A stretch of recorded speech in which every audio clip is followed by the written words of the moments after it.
Okay, thank you and welcome to this webinar. And these are my topics: the treatment of diabetic bone disease. Is this the bone, the sugar, or perhaps both?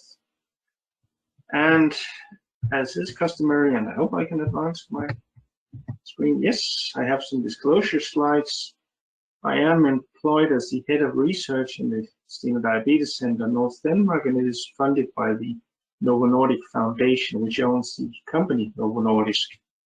But I won't be going much into individual drug names, that is more drug groups. I have some learning goals here, which I hope will somehow fulfill. First of all, you need to acknowledge that diabetic bone disease is a rather complex entity, and that the management of it, especially taking into account some of the more recent studies, it often involves poypharmacia, that is, you need multiple drugs. You need not only to lower the blood glucose, you also need to lower blood pressure, and also you need to manage, sorry, I should say high LDL cholesterol. And then if you treat osteoporosis, you are in the situation that if you have diabetes, you already have low bone turnover. So you may potentially augment this, thus making it a lot worse. These are just some histological slides from rats. In panel A, you have a situation in a control rat out on the left.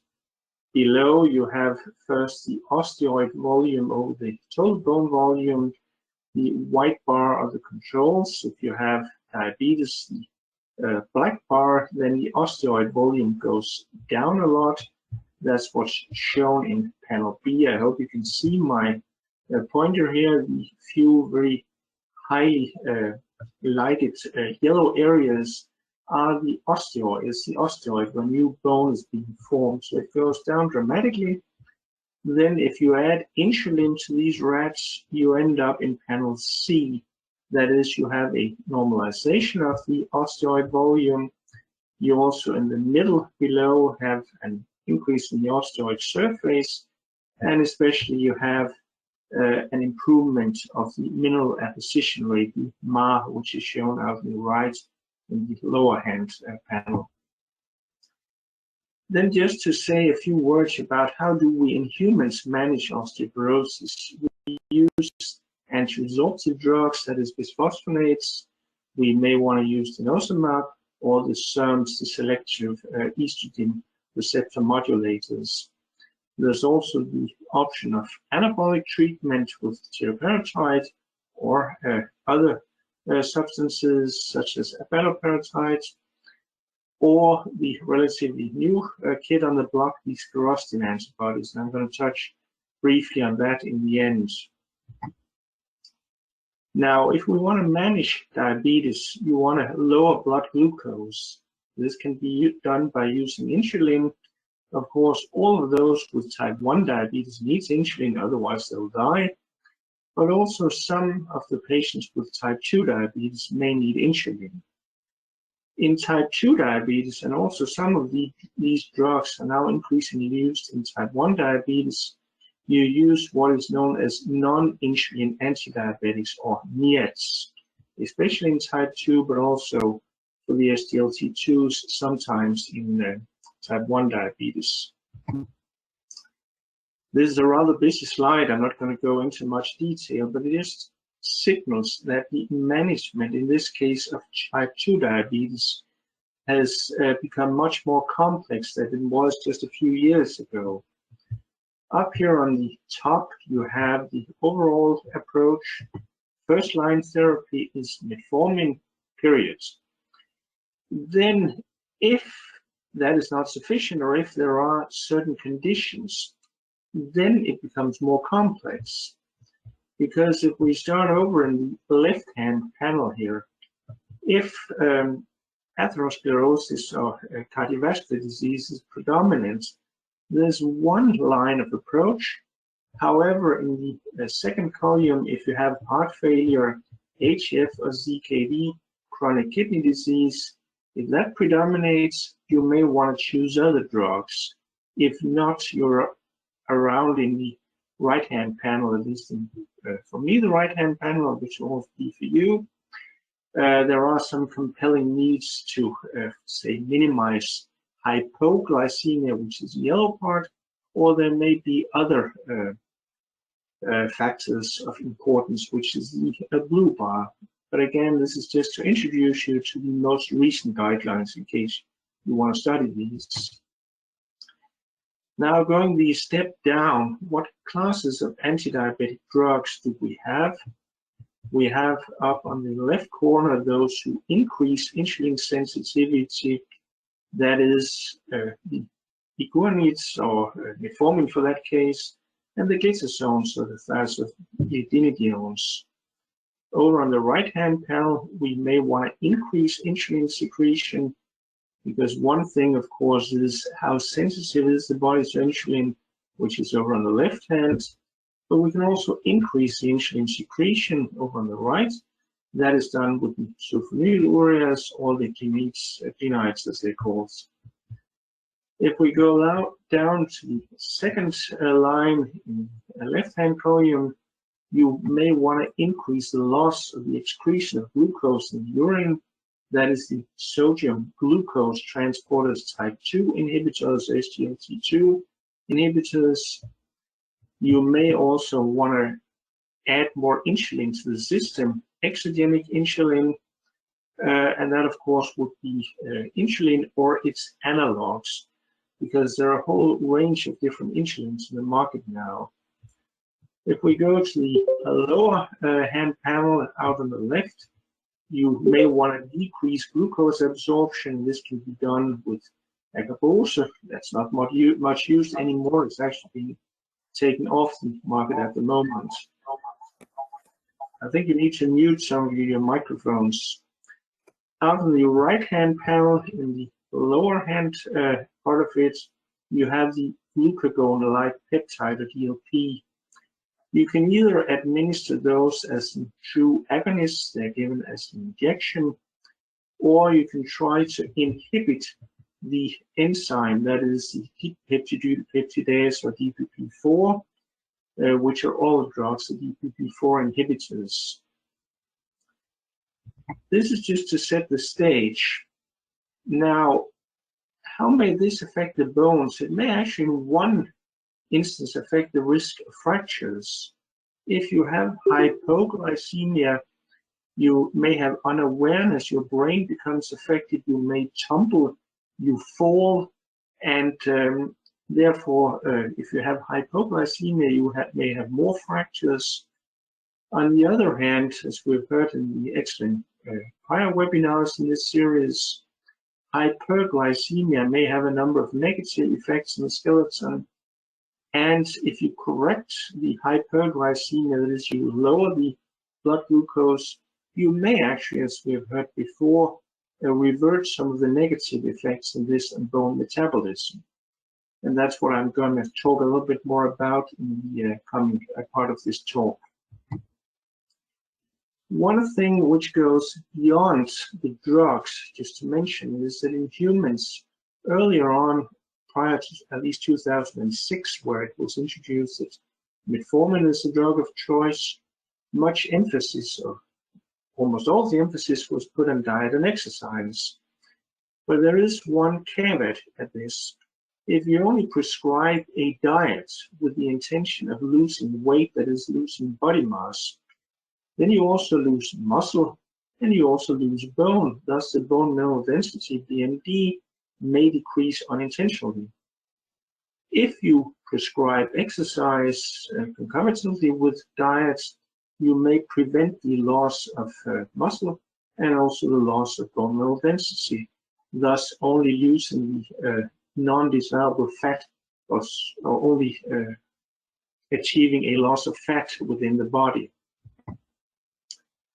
This slide, it's a summary of what, at least in 2015, was known for preclinical evidence for anti-diabetic drugs. What do they do in terms of bone metabolism? It's summarized in the form that you have, say, metformin in animal studies, in vitro and in vivo. With metformin, there's compelling evidence that bone formation goes up. It may also be unchanged. Bone resorption goes down. That is a positive effect. In vivo, you have pretty much the same scene. And also out on the right-hand panel, in the human cells, now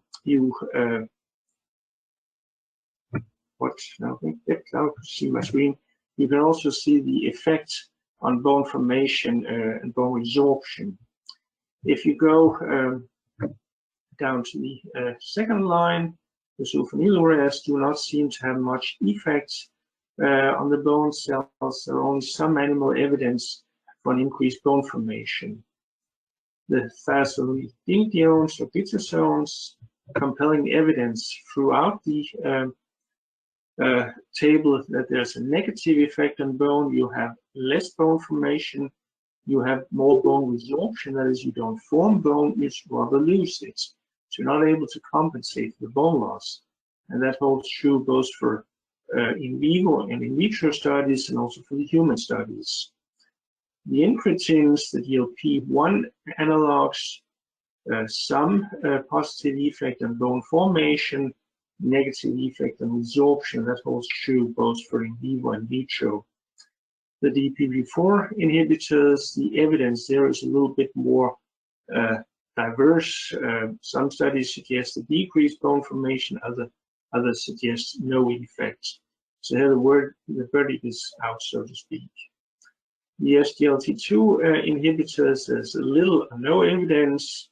If there is evidence, it's there that there's little effect on bone formation and resorption from in vivo studies. And the same holds true on the next slide. These are for the biomarkers. Again, metformin in this instance, in contrast, decreases bone formation, but also decreases resorption. And the sulfonylureas may have or have no effect on bone formation and resorption. Besides the glitazones, the glitazones, negative effects on bone formation. Again, there's some diversity as to the effects. The GLP-1 analogs, perhaps a neutral effect on bone formation and perhaps a decreased bone resorption. And again, most evidence points at no solid effect of the DPP-4 inhibitors and no effect of the SGLT2 inhibitors on bone metabolism, at least from the bone biomarkers. Now, what about metformin? Most studies have pointed at a neutral effect. However, at least in terms of fractures, compared to glitazones, there may be a decreased effect of fractures. That is, glitazone users have more fractures, and metformin per se does not as such have much of an increase or decrease in fracture risk. Again, this may be, if you consider also the falls effect, sometimes if there's an effect on the risk of falls and thus fractures, the outcome of fractures may differ from the effect on the bone metabolism, as we've discussed earlier. This is just a short list trying to summarize what are the possible and potential effects of metformin on the bone metabolism. At least if you do insulin sensitization with metformin, you activate the muscle AMP activated protein kinase or MAP kinase. That may decrease the expression of the steroid regulatory binding protein of SREBP1, which is a transcription factor involved in adipocyte differentiation. And as we shall see when we progress to the glitazones, the differentiation of the mesenchymal stem cell into either osteoblasts or adipocytes may actually determine much of what happens within the bone. Animal studies have indicated that metformin thus may have a positive effect on osteoblast differentiation, perhaps linked to these factors of transcription via the AMP or USF1 cascades.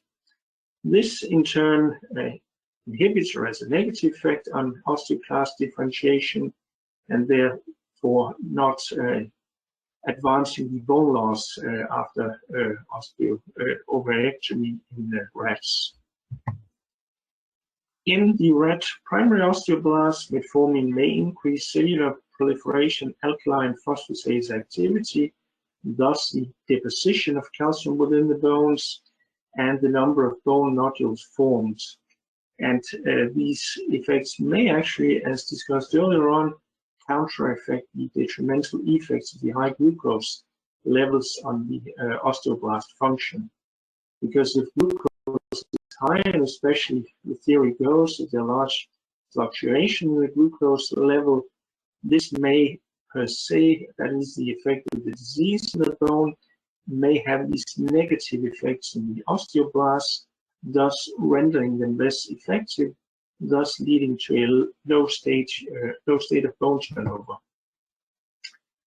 It may also, as we discussed earlier on, increase the differentiation towards the osteoblastic line of the bone marrow mesenchymal stem cells, and also prevent formation of advanced glycation end products and the, by them induced alteration in the various cells. Now, turning to the next group among the insulin sensitizers, that is the glycosomes.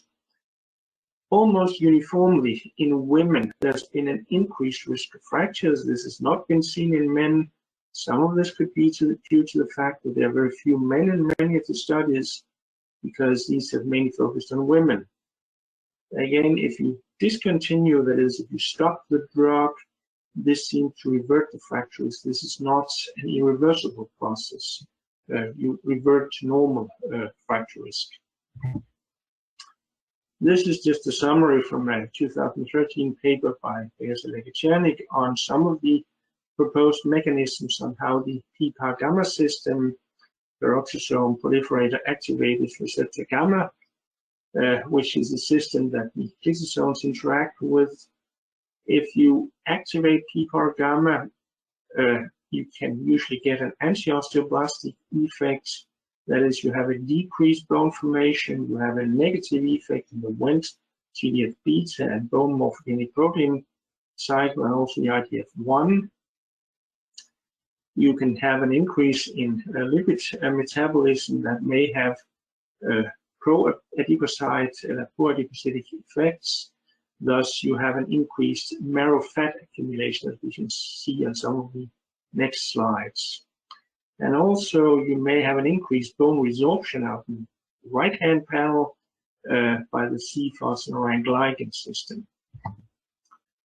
This is a study from Mustafa Kassim's group some years ago. On the left-hand panel, you have rat bones who are treated with a vehicle. They form nicely all the blue cells, the various bone-forming cells, the usual bone marrow cells. However, over on the right panel, if you treat with triglyceride, which is also one of the glycosomes, you can see a predominance of white substance, that is a predominance of adipocytes. You no longer have this differentiation of the mesenchymal stem cells into the osteoblast. They predominantly differentiate into adipocytes, having a negative effect on the bone structure and the bone marrow, and thus the whole formation of bone. Just as I always do, I sometimes like to tease, if you turn this around, if you do the opposite, if you knock out or delete the PPAR gene, then in contrast to the wild-type mouse, you get an accumulation of bone. The femur B and D, the black bars below, are very much higher. The bone is much more dense. But again, you don't know whether the bone you form is good bone. You could end up in a situation where the bone formed is sort of like chalk. That is, you have the hard matrix, as we discussed earlier on, but you may be lacking the soft matrix. And this is at the heart of much of the discussion about what goes on in diabetic bone disease. Do you form bone that looks good, at least in the DEXA scanner, but is rather frail? Just shortly about the renal areas and fracture risk. overall, there may be an increased risk of fractures, especially if you have HbA1c, that is the glycated hemoglobin in the normal range. Usually you aim within diabetes to have it slightly above normal range to avoid hypoglycemia, which may be prominent with these drugs. This could suggest that if you lower glucose within the normal range, which is non-dissolvable in diabetes, you may increase the risk of hypoglycemias and thus fractures, again remembering that there was little effect in the bone, the C and the bone turnover. Then there may be some evidence for that at least glimepiride may increase the differentiation of osteoblasts through this phosphoinsitide-free kinase effect. Again, there's very sparse evidence for this, and it also is in line with there's very little evidence for the sulfonylureas and the true effect on bone turnover. Again, I know this is a rather busy slide. It's from the ADOPT trial.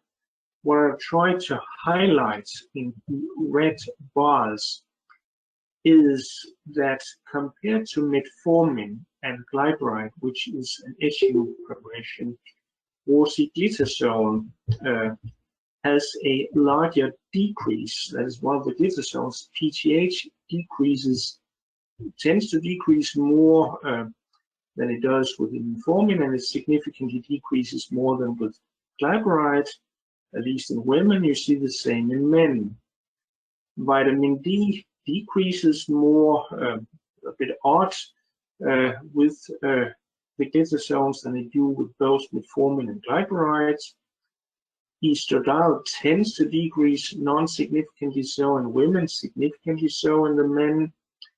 And what is really interesting here is that the CTX, the C-terminal cross-link of collagen, tends to increase significantly more. This is more bone degradation going on with the glitazones than there is with metformin and glyburide. And again, the P1NP, procollagen type 1, goes up.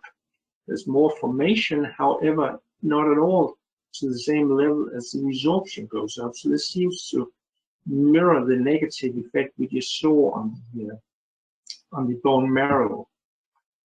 In general, SGLT2 inhibitors, no evidence for a detrimental effect on fractures.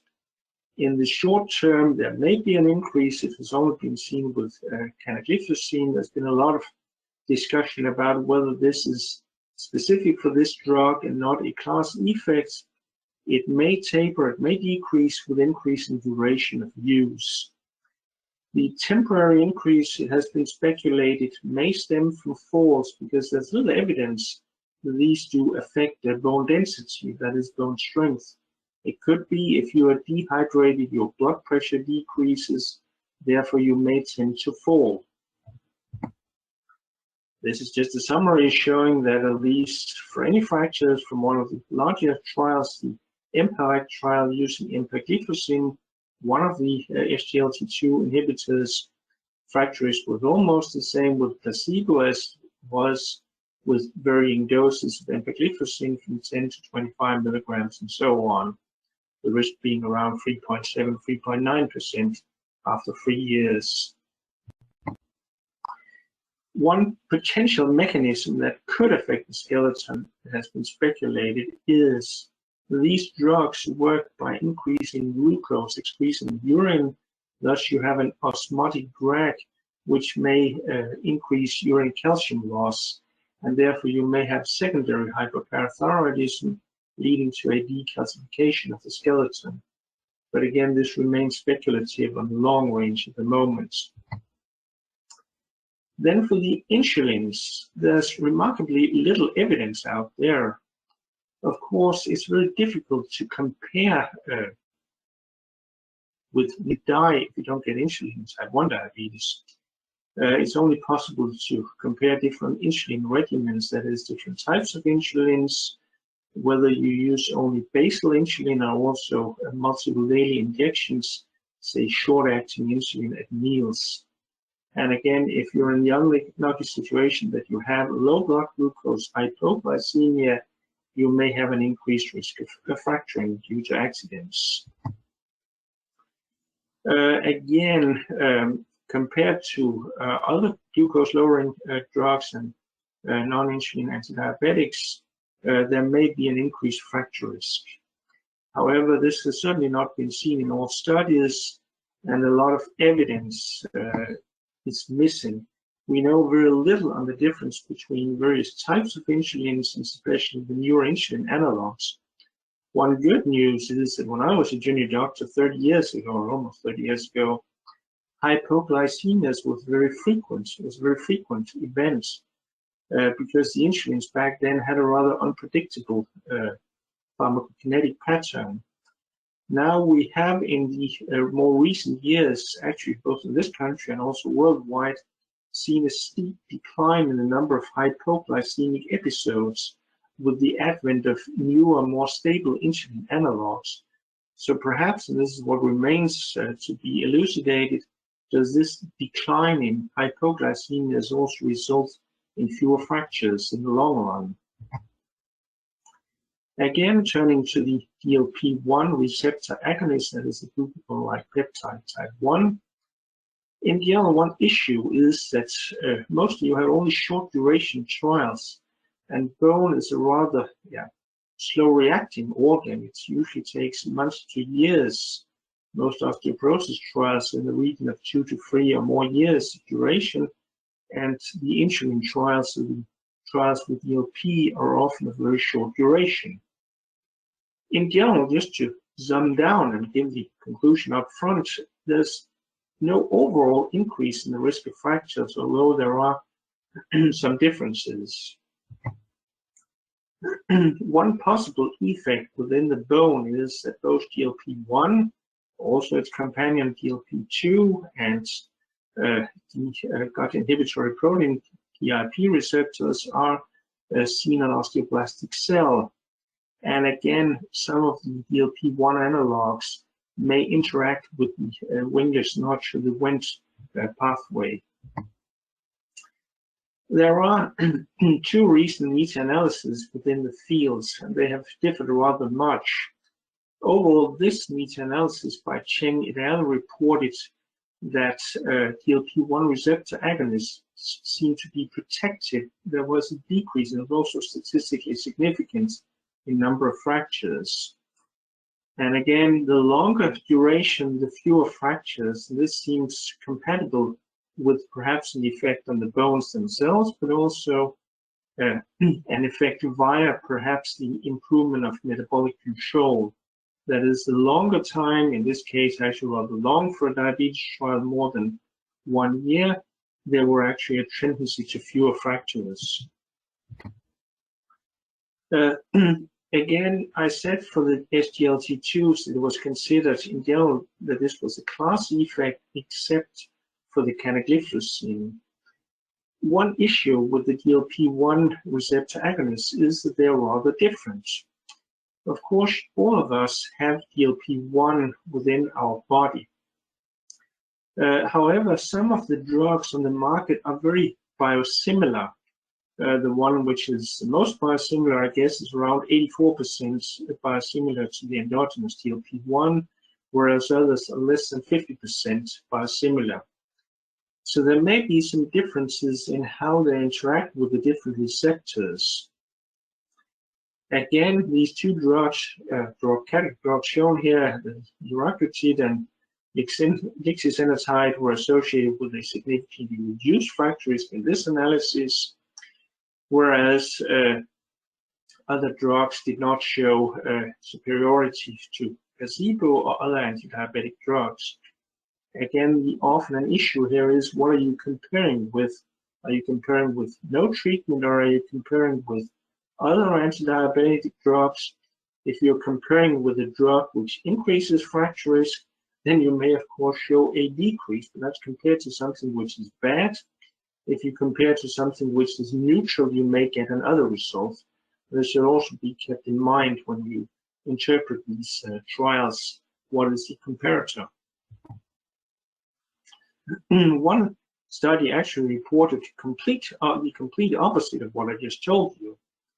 However, just looking at it, at least from my perspective, maybe we'll have to discuss this later on, the fracture risk, at least for exenatide, of 0.07 not percent per thousand seems to be rather low. At least it indicates a very short follow-up span, and the various drugs here up to 18.72% fracture risk with semaglutides may signal that you perhaps have a different time window, and you may not completely have been able to adjust for this. Then turning, this was of course the true receptor agonists. Now we have the other situation that we can inhibit the enzyme which degrades the DLP.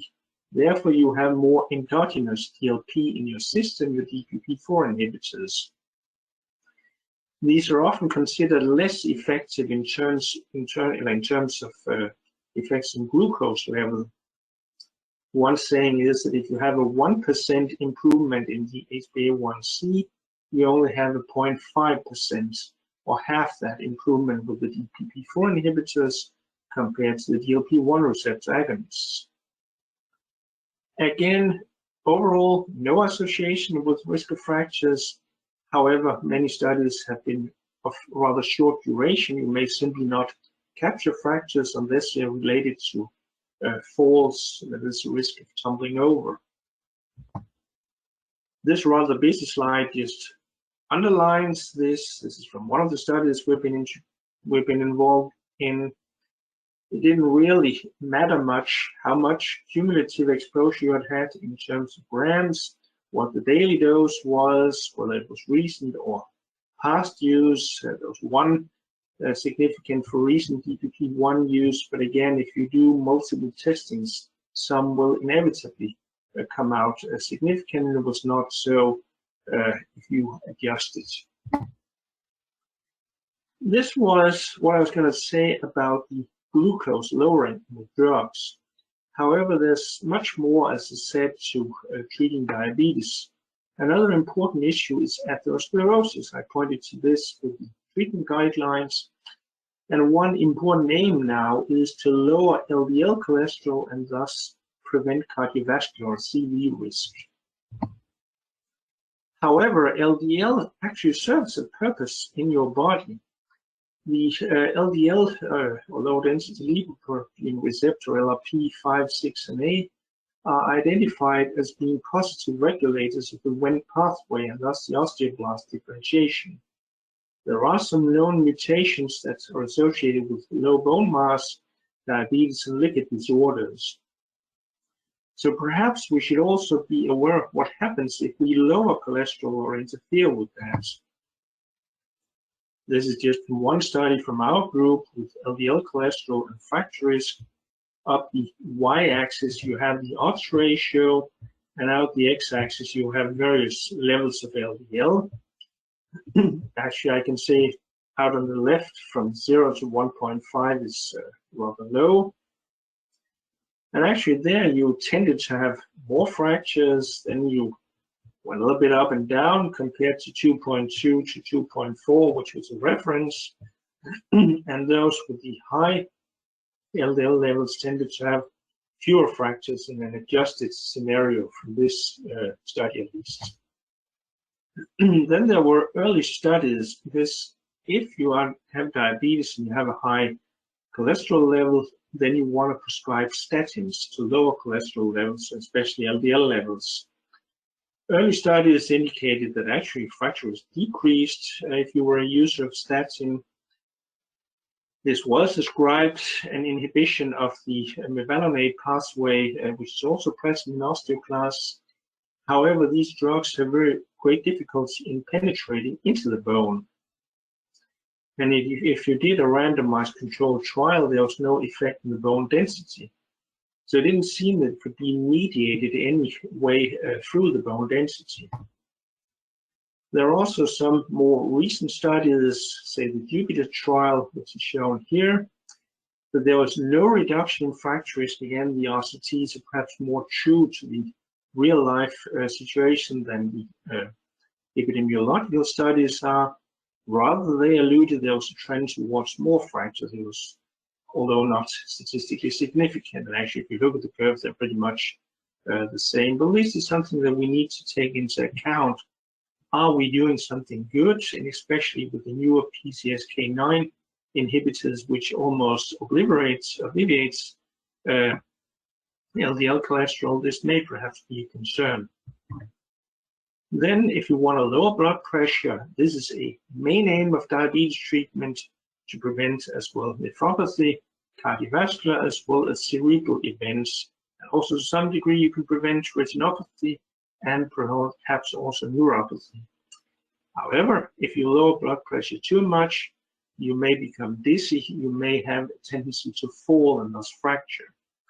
If you use certain classes of drugs, say the beta blockers and certain calcium channel blockers, you may have bradycardia, slow heart rate, and thus also a risk of falls. Again, it's not without risk to have a high blood pressure, because just like the SGLT2s, this increases the calcium loss within the urine. There have been a lot of studies in this. In general, in these studies, I know it's a little bit busy slide, but if you use these blockers, these AB blockers, or the blockers of the adrenaline blockers, or these blockers, then you have more fractures. Also, the ACE inhibitors, ACEY, you had more fractures. The same was true with diuretics and calcium CZB, calcium channel blockers, as well as the beta blockers. All of these increased risk of fractures. However, only the angiotensin receptor blockers, or ARBs, there was no significantly increased fracture risk from this study at least. If we turn to a longer follow-up, in this case 4.9 years of follow-up, the risk of hip and pelvic fractures was actually lower among those who received thiazide diuretics compared to calcium channel blockers or the ACE inhibitors, ACEY. And again, those with the diuretic as compared to the ACEIs also have fewer fractures, but not significantly compared to others. Then again, just zooming in on the thiazides for a sec. There were 54 studies in this meta-analysis, and the relative risk of any fracture was actually lower with thiazide diuretics, 0.86, compared to non-thiazide diuretics.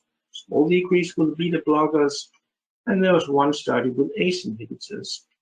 However, these are all epidemiological studies, and there may be some over-adjustment in them. There were no significant association with the alpha blockers, the ABs, and calcium channel blockers in this study at least. Then I'll finish shortly so that I'll keep within the 40 or 41 minutes that I promised. This is just to say that also has been done a study on whether you can affect the bone density with the thyroid diuretics, because these act actually by retaining calcium in the body. They lower the excretion in the urine. And this is an RCT of 139 postmenopausal Caucasian women. Here we couldn't really show any effect of benzofumethiazide, which is one of the thiazide diuretics, on DEXA, vertebral fracture assessment, or Q6 muscle function, or whatever between various treatment arms. So the issue here is, of course, this was only 1 year, so it's a short study. We couldn't show any effect of the bones, so perhaps this could be an effect with fewer falls. Then a few words at the end on the anti-osteoporosis treatment. What about teriparatide, bisphosphonates, and sclerostin in diabetes? If we take this pivotal study from group Dr. Schwartz at UCSF, the DANCE study, the fracture incidence, the number of fractures per 100 person years, within the first 6 months, this was almost similar, 3.5 to 3.2. In type 2 diabetes as well as controls, it decreased. So it seems to some effect the PTH effect was similar in these two groups. There was no advantage or no disadvantage with the PTH. Again, diabetes is a low turnover condition, and it was hoped that the anabolic effect of parathyroid hormone could revert this because it increases bone turnover. However, there is at least one study that alludes to the fact that if you interfere with the bone turnover, you may also interfere with the with the pancreas and thus the insulin resistance and the insulin effects in the different tissues. The same effect was actually seen in patients with diabetes as controls with bisphosphonates. That is, the bisphosphonates are equally efficient in preventing fractures in diabetes as they are in non-diabetics. That is, it does not seem that the lowering of bone turnover did anything bad, at least in diabetes, at least from the register-based studies. It remains to be shown in randomized controlled trials. So far, there are only BMP studies, to my knowledge. One last remark with the spirostin antibody. It may be used with caution in patients who have an increased cardiovascular risk. The studies which has been performed showed that there was an increased risk of cardiovascular events with romosozumab despite similar risk factors at baseline in the studies. The studies have included patients with diabetes, at least a third or so were diabetics at baseline. But again, as diabetes is a condition with an increased cardiovascular risk profile, you may need to keep this in mind when prescribing. At least now we have a special setup for handling the use of this drug. So in conclusion, diabetes per se, it may have multiple effects on bone and bone turnover. If we revert hyperglycemia with the antidiabetic drugs, we may ameliorate some of these detrimental effects. However, as it stands now, they may perhaps per se have a rather limited effect on bone and bone turnover.